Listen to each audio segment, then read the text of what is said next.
আসসালামু আলাইকুম অনেক ভাই, আশা করি ভালো আছেন। আমি রনি বলছি সিলেট শ্রীমঙ্গল থেকে।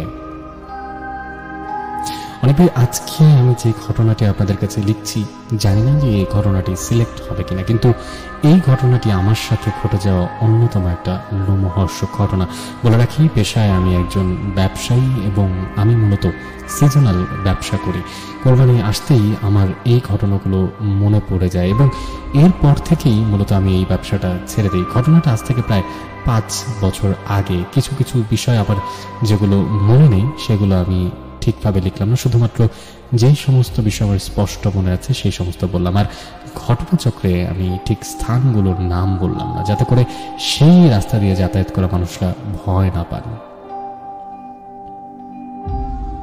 অনেকবার সরাসরি ঘটনায় চলে যাই। বলছিলাম যে ঘটনাটা ঠিক আজ থেকে 5 বছর আগে, তার মানে 2017 সালের কোরবানির ঈদের সময়কার ঘটনা।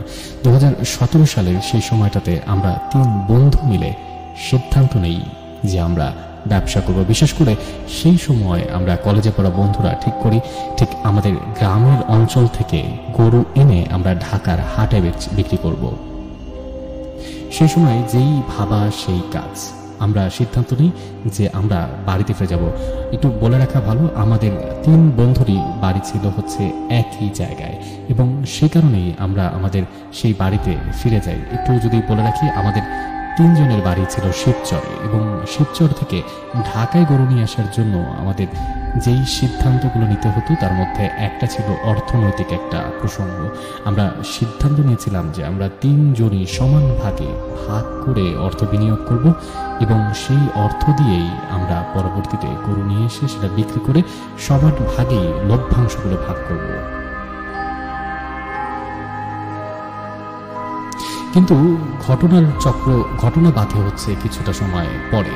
যখন আমি বাড়িতে জানাই, তখন আমার বাবা প্রথমে একদমই রাজি হননি আমাকে এই ব্যবসা করতে দিতে এবং রাজি না হওয়ার কারণে আমি ধার দেনা করেই সিদ্ধান্ত নিই যে এই ব্যবসাটা করব। মূলত আমরা জানতাম যে এই ব্যবসায় বেশ লাভ আছে, কিন্তু সেটা আমার বাবা কোনোভাবেই মানতে পারছিলেন না।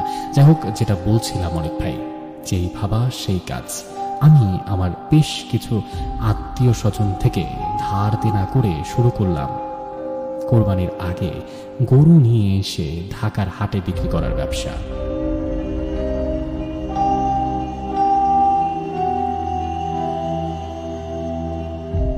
অনেক ভাই, ঘটনা শুরু হয় মূলত এরপর থেকেই। সব জায়গায় দৌড়াদৌড়ি করতে থাকি এবং একজনের পর একজনের কাছে গিয়ে আমরা কথা বলতে থাকি যে আমাদের সাথে কারা আসলে ব্যবসা করতে আগ্রহী। বিশেষ করে সেই সময় যারা ব্যবসা করতেন এই খাতে আমাদের এলাকার সঙ্গে জড়িত ছিলেন, তারাই আমাদেরকে বেশি বাগড়া দিচ্ছিল। তো আমরা সিদ্ধান্ত নিলাম যে সেই সমস্ত ব্যাপারীরা যারা আমাদেরকে বাগড়া দিতে পারে তাদের থেকে বাঁচার জন্য আমাদেরকে একটা পদ্ধতি ব্যবহার করতে হবে, আর সেটা হচ্ছে আমাদেরকে সবসময় নজরদারিতে থাকতে হবে। কারণ আমরা যদি আমাদের নজরদারি সরিয়ে ফেলি তাহলেই তারা আমাদের ক্ষতি করার চেষ্টা করবে, আমাদেরকে সর্বশান্ত করে পথে নিয়ে আসার চেষ্টা করবে।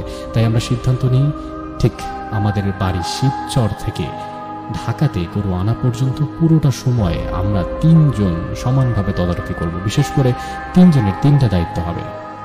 প্রথম জন যিনি শরীয়তপুরে থাকবেন এবং সেখানে পুরোটা সময় ব্যবস্থাপনা করবেন এবং সেখান থেকে গরুকে গাড়িতে তুলে দেওয়া থেকে শুরু করে যত কিছু কাজ সবকিছু শেষ সামাল নেবে।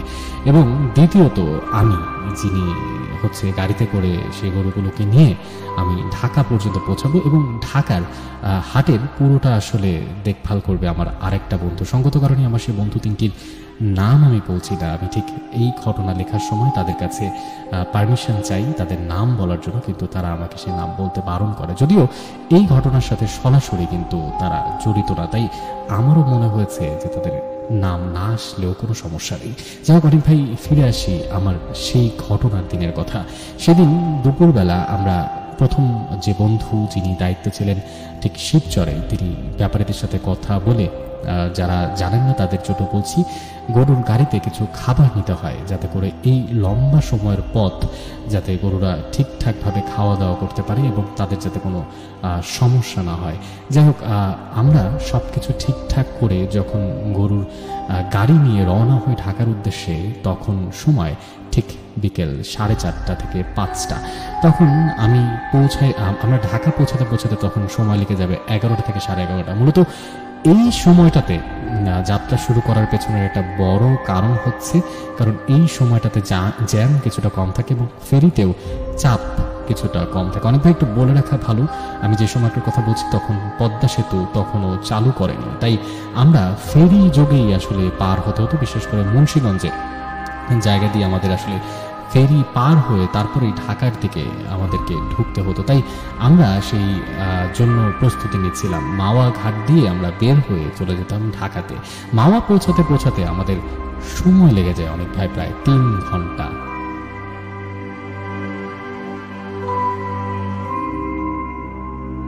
অনেক ভাই ঘটনা শুরু আসলে তারপর থেকে। যখন আমরা ঠিক ঘাটে এসে পৌঁছাই তখন সময় ঠিক রাত 8:30।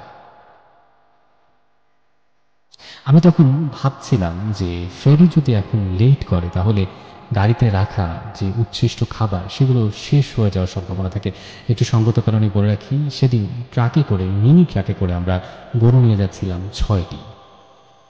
প্রত্যেকটা গরু ছিল ছোটখাটো মাঝারি আকৃতির গরু এবং সেই সময় গরুর দাম এবং বিক্রয় মূল্য হিসেব করে আমরা দেখেছিলাম প্রতিটা গরু থেকে আমাদের ভালোই লাভ আসতে পারে, যাতে করে আমরা পরবর্তী ট্রিপের জন্য ঠিক পশু নিয়ে আসতে পারি। কিন্তু ঘটনা ঘটে ঠিক যখন আমরা এসে কিনারায় দাঁড়াই। ঘাটের কিনারে দাঁড়িয়ে আমি যখন একটু সিগারেট ধরালাম তখন খেয়াল করলাম মনে হচ্ছিল দূর থেকে আমাদের গাড়ির পেছনে একটা ধোঁয়া দেখতে পাচ্ছিলাম। অনেক ভাই আমি আগেই বলেছি এটাই আমাদের শেষ সম্বল ছিল, যেহেতু আমার বাসা থেকে মানেনি তাই আমি সিদ্ধান্ত নিয়েছিলাম যে আমি গায়ে গতরে খেটে আসলে কাজগুলো করবো। তাই যত খাবার দাবার থেকে শুরু করে সবকিছুর অ্যারেঞ্জমেন্ট সবকিছুই মূলত আমি করছিলাম। শুধুমাত্র আমার 2 বন্ধুকে 2টো জায়গায় দাঁড় করিয়ে দিয়েছিলাম যাতে করে তারা সেই জায়গার দায়িত্ব পালন করতে পারে। আমি যখন দৌড়ে গাড়ির কাছে আসলাম তখন দেখলাম সবকিছুই খুবই স্বাভাবিক, কোনো কিছুই আসলে অস্বাভাবিক কিছু নেই। অনেক ভাই আমি দাঁড়িয়েছিলাম কাওড়াকান্দি ফেরি টার্মিনালের সামনে। তখনও অনেক বড় লাইন, এত বড় লাইন অতিক্রম করে কখনো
এরপর অনেক ভাই আর কিছু হয়নি।